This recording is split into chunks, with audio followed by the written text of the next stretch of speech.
Travel nursing can bring you to places you've never been before. Tell us your story.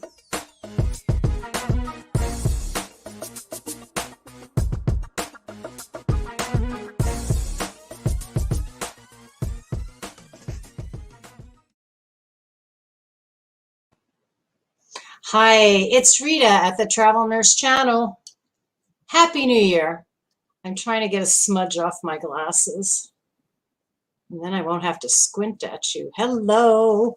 So 2022, to me that sounds like so futuristic. But here we are, 2022. I hope you're well. I usually talk to the healthcare workers, to the nurses, to those that are traveling, to those that are taking the travel assignments or thinking about taking the travel assignments. But today I thought I'd talk to the very important other side of the story. I mean, there are many pieces to traveling. There's the facilities, and there's the supervisors, and there's the teams, and the doctors, and the techs, and all of that, the staff, and then the travelers. But behind the scenes, there's payroll, and there's credentialing people, and marketing people, and a very, very key person to the traveler is the one that schedules them, or the one that recruits them, or the one that staffs them, you know, the day-to-day scheduling and staffing. So,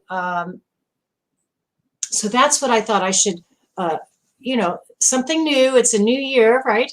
I am definitely still working on guests, and I do want to tell you we are live on Facebook and YouTube right now. If you want to check in, say hi, ask a question, make a comment, if you have a concern, please do so. I'm here on Tuesdays between 10 a.m. and 11 a.m.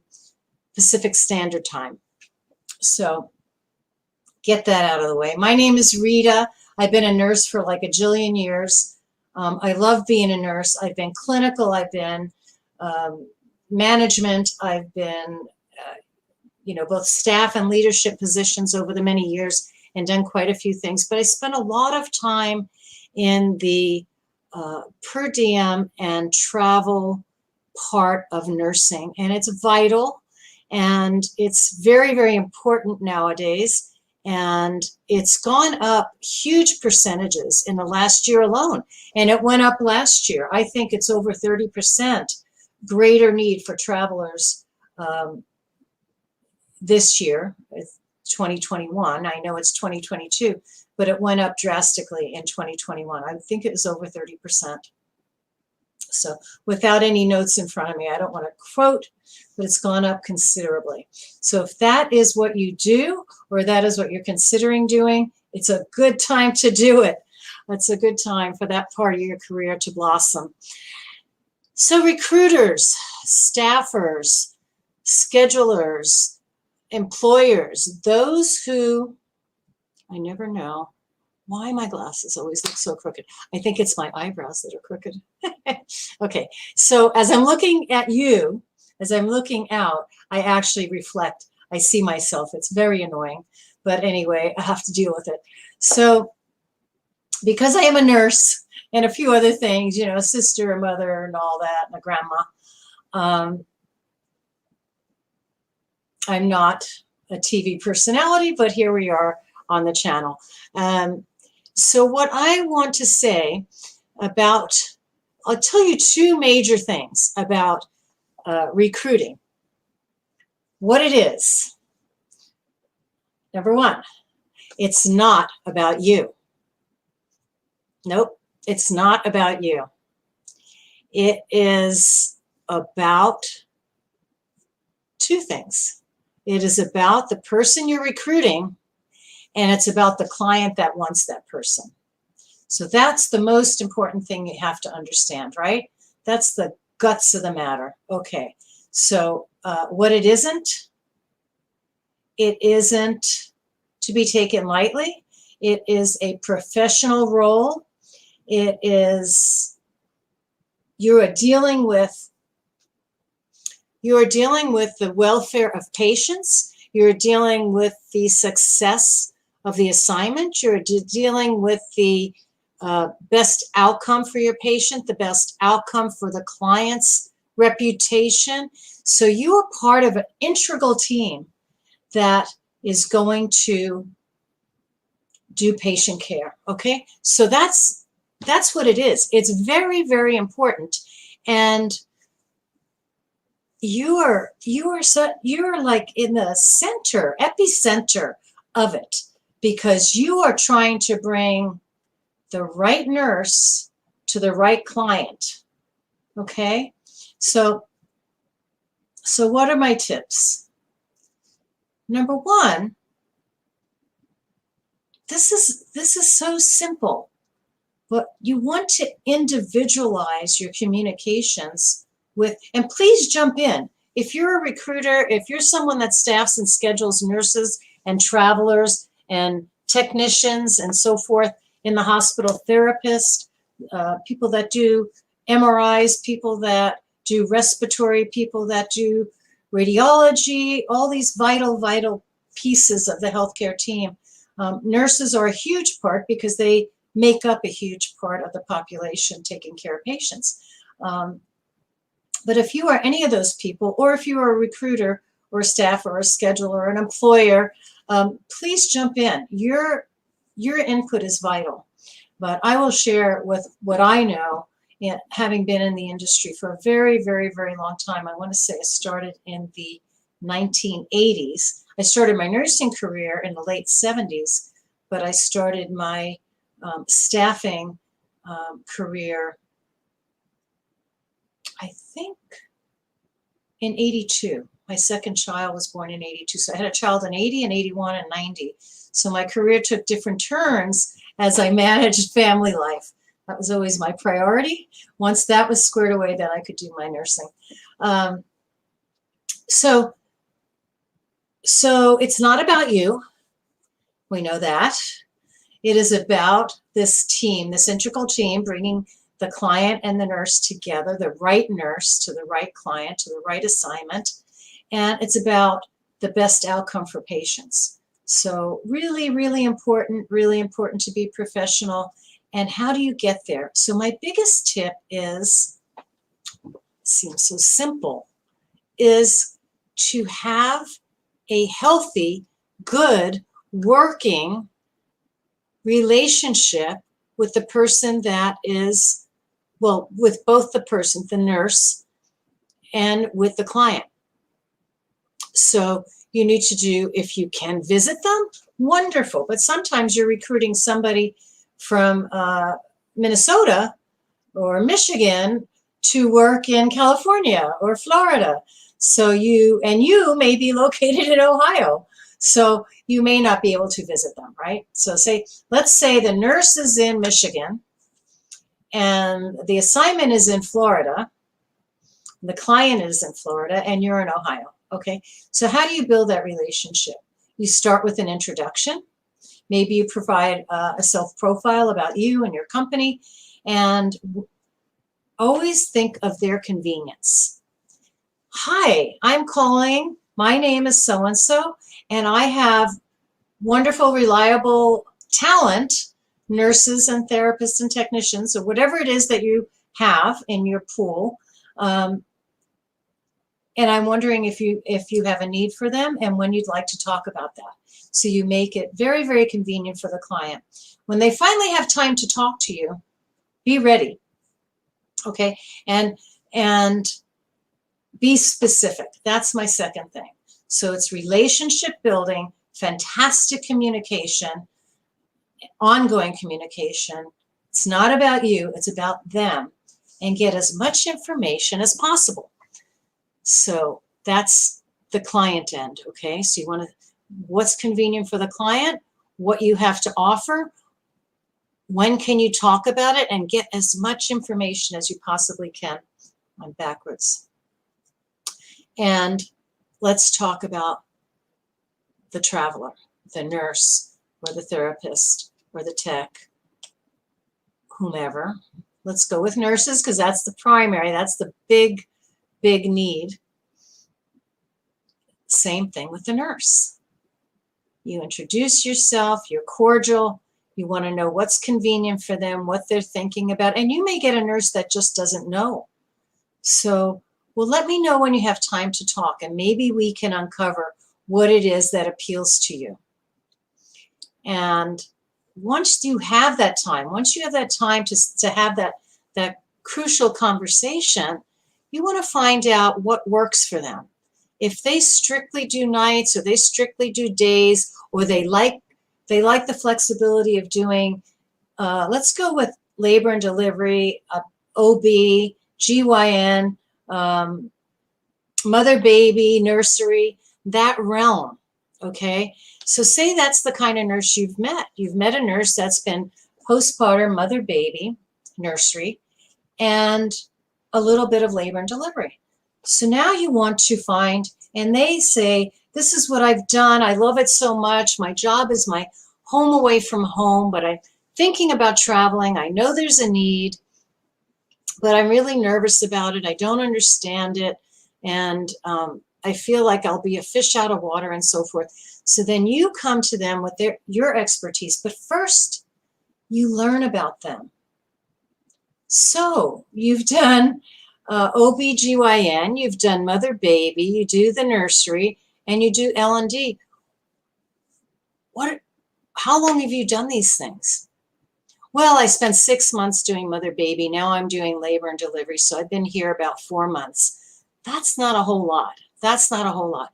So you might want to encourage them to continue on either the mother baby or the labor and delivery and get at least a year under their belt. Get really, really comfortable with that task.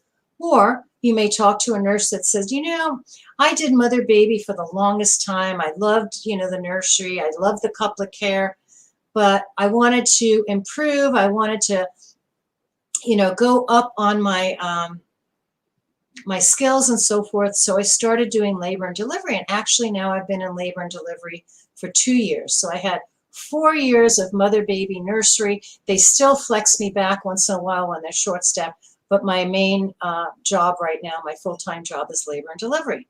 Great. Let's delve into that. So you don't mind flexing back to the nursery or the couplet care and the mother baby.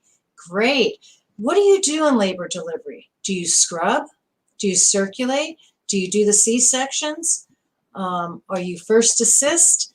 What do you do in labor and delivery? What level of care does your hospital provide? And who can we talk to about references and so forth?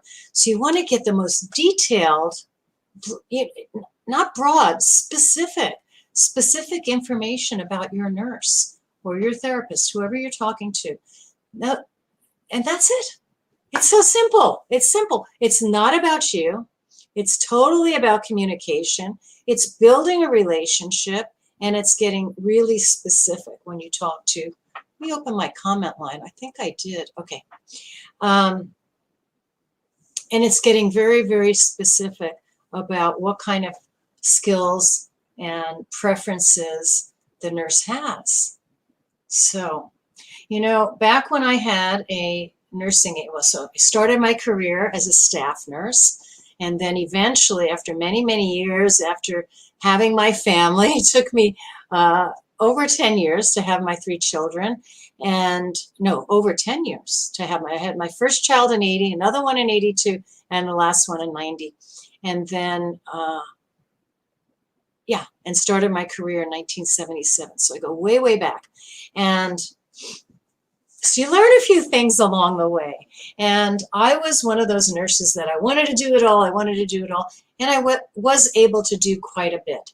And labor and delivery I didn't do, but I did mother baby, I did med surg, I did telemetry, cardiology, I did ICU and so forth. Areas I really didn't get to. I did a little bit of urgent care and interventional radiology and pain management, just a bunch of different things. Took care of dialysis patients. I didn't actually work emergency room, and I didn't actually work labor and delivery, teeny bit of pediatrics, home health, clinics. So pretty broad. I have a pretty broad background. And you have to be completely honest, particularly if you're a traveler and you're assigned to labor and delivery and you haven't been in postpartum for 10 years and they want to float you to postpartum. You want to say to them, look, I've been a labor and delivery nurse for 10 years. I have not flexed to postpartum. I'm not really well versed on newborns now after 10 years. So it's not that I don't want to help you out in that area. It's that I don't feel capable. I'm not able to. It's not that I will not. It's that I cannot. And so they might say, well, how about we have you precept for a week, and then this way you can flex. Well, if that works for you, you know, say you might respond with, now, first of all, it depends on, I'm trying to straighten my glasses out. You might want to preface that, well, you might need to know this. What do the contracts state?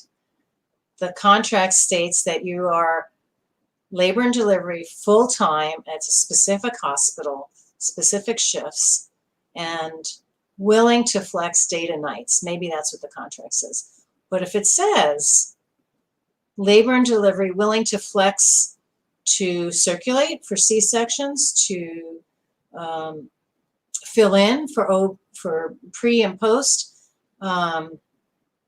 to do nursery and couplet care, if it says all that, and you're not qualified to do that, then you haven't lived up to your end of the contract.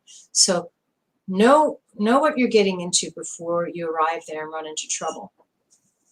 But if you've just finished, you know, a year and a half or 2 years of labor and delivery, previously having been in couplet care or mother-baby nursery, then you probably are qualified. Then, and if you flex back and forth as needed for your, you know, for your staff position, then you probably can do it all. You might feel more comfortable in L&D because that's what you've been doing for 2 years, but you could say to your supervisor, you know what, I'm pretty skilled in both these areas. However, I have spent the last 2 years primarily doing labor and delivery. So if you wouldn't mind giving me a mentor or a little precepting in your mother-baby unit, I feel like I will function at my finest, at my best at that point. So those are some of my tips there. And I don't mean to be so specific, but that's an area where there really is a big difference between the postpartum or the pre and postpartum and the labor and delivery. So it would be like med surg and ICU. You know, you can't flex to ICU if you don't have an ICU background, but you probably could flex from ICU to telemetry or med surg. But know what the contract says. So back to the recruiters, back to the staffers and schedulers, and building a relationship. Okay, so we started off, you're introducing yourself, let them know what you do and about your company and what their interests are. Are you interested? We staff in these states. Some are compact states, some are not. Like California is not a compact state. Ohio probably is. I think it covers a few states, maybe Illinois, Indiana, I don't know. They're compact states where the licensure to travel there is compact and it covers a couple of states. So you want to be real specific with the nurses about what you can do for them, and then share with them what the needs are. And in any relationship, there's going to be give and take. So always say, you know, come with your top absolutes, right? Your top absolutes. So maybe the nurse, I stuck up 4 fingers. It could be 3 things, 2 things, whatever's really critical. So some nurses are absolutely day workers, and some are absolutely night workers, and some are flexible. And ER, for example, it's good to be flexible because hospitals run very busy ERs, and there's shifts that tend to get bogged down, and they need to be able to have people come in, say, at early in the morning, midday, noon, maybe come in at 6 and 7 in the morning. Another staff or two may, depending on the size of the hospital, may arrive at noon or 2 or 3. And then they might need somebody a little later, 3 or 4. And then they need somebody to cover the nights. Maybe somebody comes in at 3 a.m. in the morning, which is night. The sun isn't out yet. So there's all these crazy shifts in the ER. And if you like that, if you like, I'll go up to 2 3 a.m.s and 2 7 a.m.s, or 2 3 a.m.s, or do 3 a.m.s this week and 7 a.m.s next week, or 11 p.m.s, 7 p.m.s. A lot of the nurses back in the day when I was running a nursing agency, they were pretty flexible on the nights. So for example, if a nurse were usually staffed for 7 p.m., but the hospital was a little slow and the shift got canceled, this is on the per diem end, even on the travel end, they would say, we don't need you now, but we definitely will need you at 11. So say, okay, will it be 12 at 11? Because if you go in at 7 p.m., you stay till 7 a.m. If you go in at 11 p.m., or you're going to leave in 4 hours or 8 hours, you're going to get the full 12-hour shifts. So figure that out, right? And the nurse will say, cool, I'm going to relax, watch TV, or take another nap, or have a late dinner, and I will definitely be in at 11 p.m. So that can be nice if you're flexible and you are a night nurse. That could work out really well for you. So you want to have these conversations with the people you are staffing, with the people you are recruiting, what works for them and what doesn't. I'm nights, I'm strictly nights, I never do days. I will work 7 p.m., 11 p.m., and 3 a.m. Boom, that's it. So you have to get that written into the contract. I am a trauma 2. I do not do trauma 1. I'll do trauma 2, trauma 3. I'll do even urgent care, fast track. But I'm just not comfortable with the trauma 1. I've always worked in a hospital that was 100 beds or less. So be specific. Get to know your nurses. And it isn't all clinical. You want to know what works for that nurse, what her life is like. I love to travel. I always travel, but I always give myself a 2 to 3 week break because I like to go back and visit with my mom, or I like to go back and visit with my friends. So yeah, I'm probably going to stick with this. This has been a good experience. Say you've recruited this nurse and you've had her on assignment for several weeks. She's doing a 13-week assignment with you, and she's told you that at the beginning. I like my breaks. I like to take 2 to 3 weeks between my travel assignments and go back home.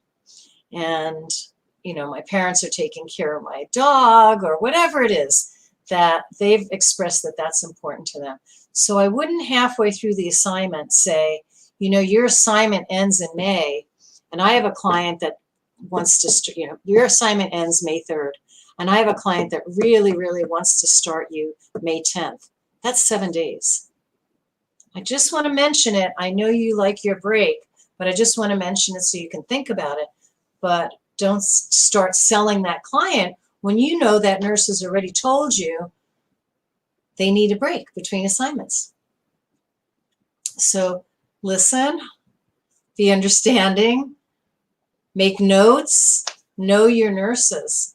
Another thing about communicating is having that long-term memory. So sometimes you get really excited about assignment. Let's go back to the labor, delivery, postpartum nurse, and you know what they like, and you know what they've done, and they love being busy, and they circulate for C-sections, and they've done GYN, they've done couplet care. They're really well-versed mother, baby, postpartum labor and delivery nurse. Very talented. That's their area. They love those assignments, but they like that break. So make your notes. Don't be pestering them saying, I have a great assignment. It's coming up. I know you need a break, but maybe do you want to go to Hawaii? You can mention it, but don't sell it. Just mention it. They can think about it, you know. Go to your other client, your other nurses, your other travelers, and see what's going on with them. You know, you're working for your client, you're working for your nurse, you're working for your company, and it's not about you. Everybody needs to be happy. Everybody needs to get, you know, their top list of what they need, right? So that's been my experience. Really good relationships. You need to know that. So you need to know what's important to them. Family's important to them. Time off is important to them. To some nurses, they're just super, super adventurous. They have people come visit them, or they take off a weekend or a couple of days that they have strung together, 2 or 3 days they've strung together. They do their visits during that time. They're organized about their finances, or they're maybe working nearby in Michigan. You know, maybe in Michigan they have family or friends, a couple 100 miles away that they can just get in the car or take a train or whatever and satisfy their need to their homesickness or whatever easily during assignment. So they want to go assignment to assignment, boom, boom, boom. And that's what's important to them. Oh, you know, it's a little chilly here in Southern California. I should not complain because I know a lot of you are 20 or 30 degrees. We started our day here, I think, at 41 or 42.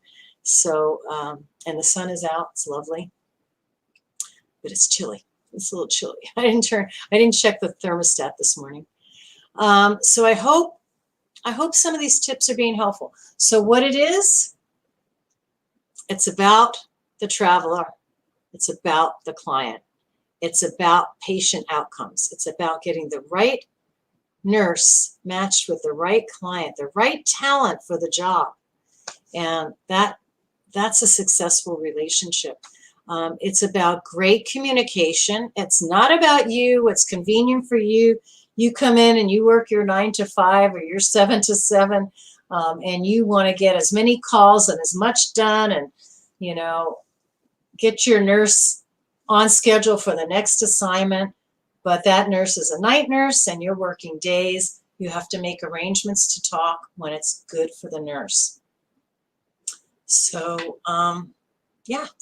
So it's just knowing your people, And if you're dealing with a lot of people, then having files and notes and helping your memory along is really critical, very critical. Maybe the nurse has a motorhome.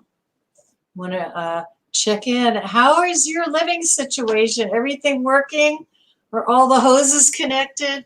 How's it going? Have you found a great spot? Are you really enjoying Florida? Have you gotten to the water yet? You know, those kinds of things. Just checking in. How are you? How was your holiday?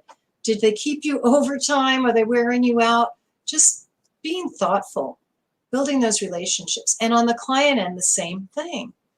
You know, once you think you've made that great match, you don't want to sit around for too long and just think no news is good news. People are busy. You know, you're in an office setting, or maybe you're in a home setting, and you're working on a bunch of different assignments, but slot out some time. I love that. I love that. That is always foremost in my mind. When people check in with me, I'll tell you 2 instances unrelated to staffing and recruiting.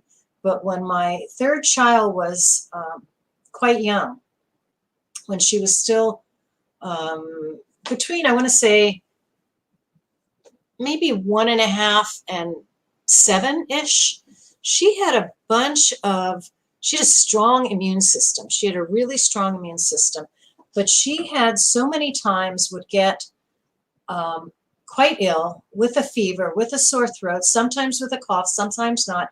And sometimes it would be strep, and sometimes it would be not. And so I was always checking in with the pediatrician. Should I bring her in? She's had this fever, 103, 104. It's been 2 days. He might guide me to say, look at her throat, call me in 24 hours or whatever. And sometimes he'd say, bring her in, let's get a strep test. and so forth, check her ears and all that. So she had this situation, and it kind of went on, I say 7. I probably was more in her toddler years that it was a problem. And it wasn't always ear infections. It wasn't always strep. Sometimes it was sinus infections. So I thought, we don't want her infected for very long. You don't want everything stuck in there making her sick. And she would just lay down and sleep for days at a time. It was really sad, my little babe, my little skinny little thing, who is now a mama.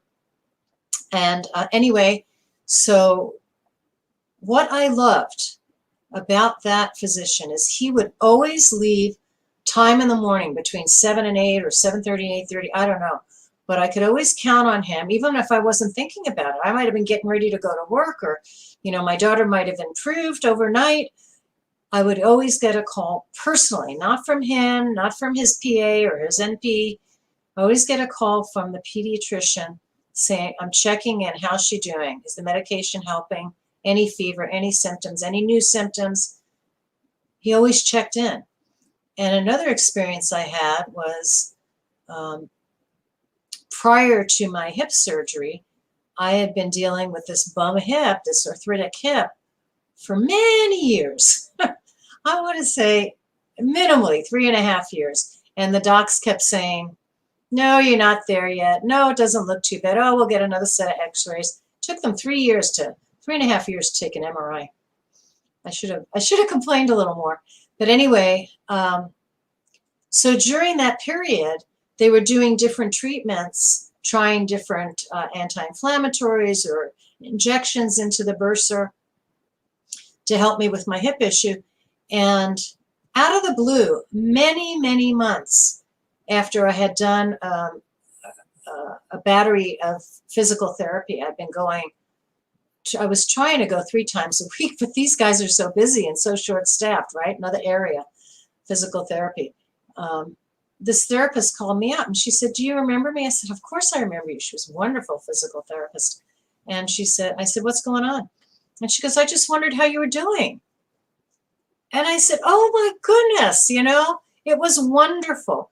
So that's what I would encourage people that are scheduling, staffing, recruiting, employing, seeking out travelers. Check in. Everything's going great. You check in with your clients regularly to find out what their needs are.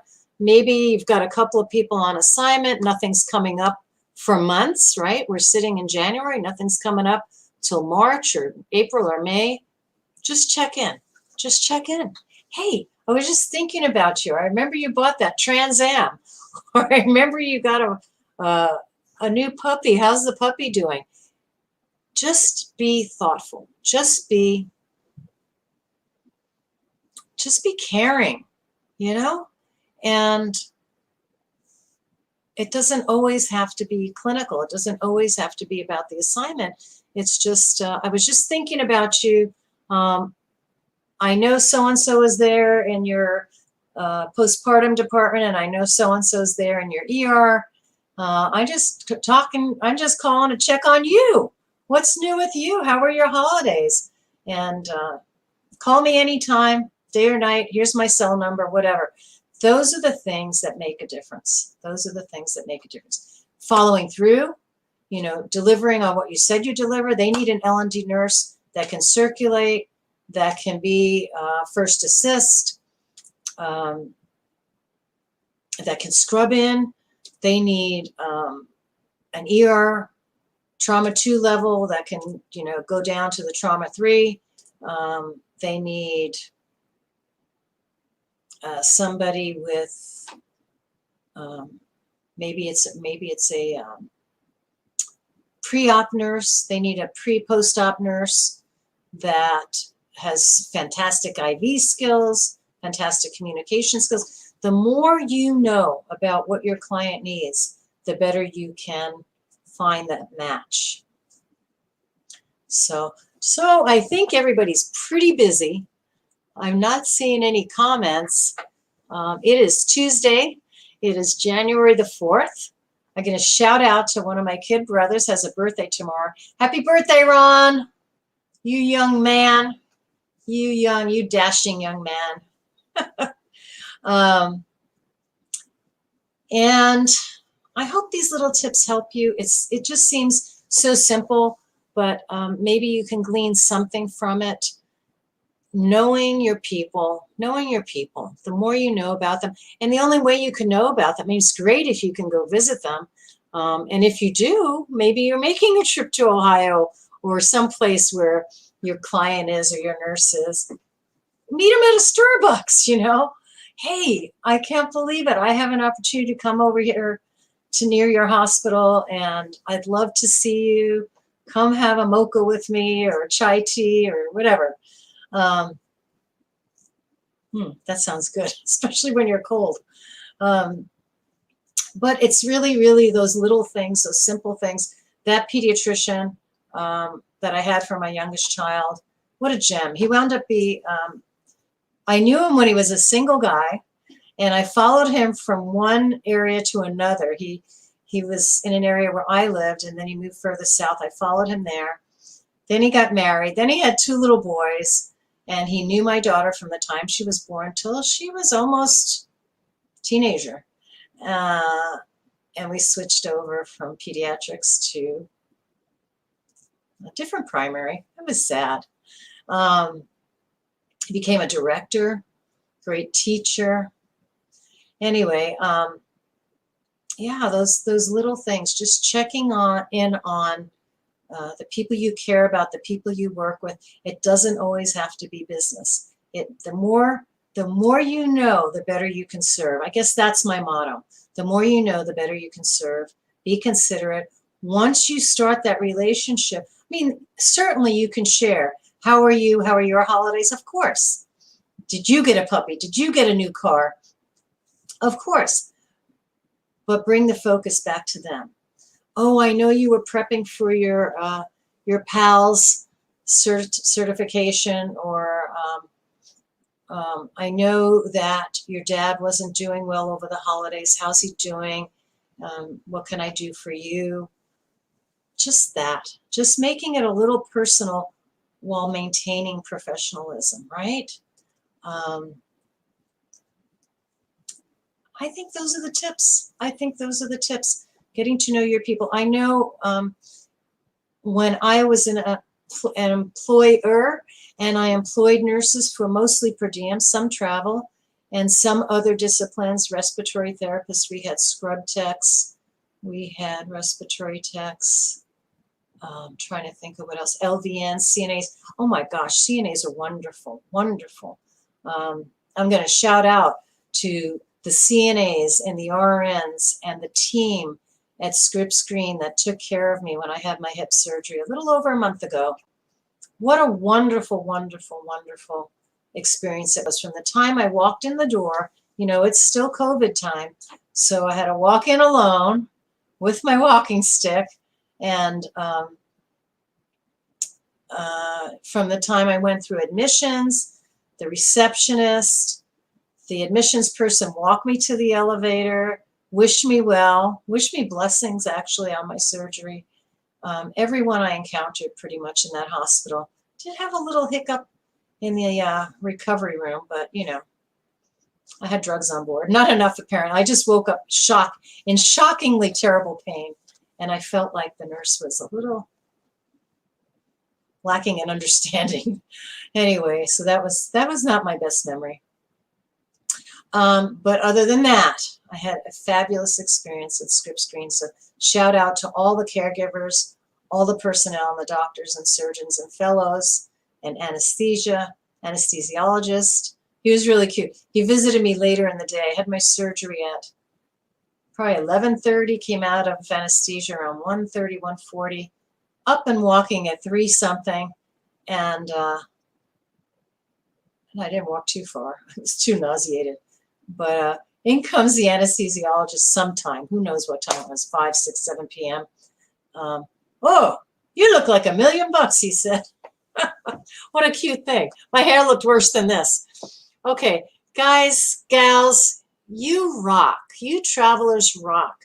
So I hope everyone on that team, you know, from the recruiters to the bookkeepers, to the client staff, to the staffers and schedulers, all the people involved in making this healthcare system cohesive. Thank you. Hang in there, stay healthy, and know how important you are. I'm going to sign off with my little brand, my girl on a sidecar, and I will see you next Tuesday at 10 a.m. Pacific Standard Time. If you need me, email me, Rita@travelnursechannel.com, Rita, R-I-T-A, at travelnursechannel.com. You can call anytime, 800-737-6518. Happy birthday, Ron. I love you so much. And I'll see you all next week. Thank you. Here she comes. She's so cute. Travel nursing can bring you to places you've never been before. Tell us your story.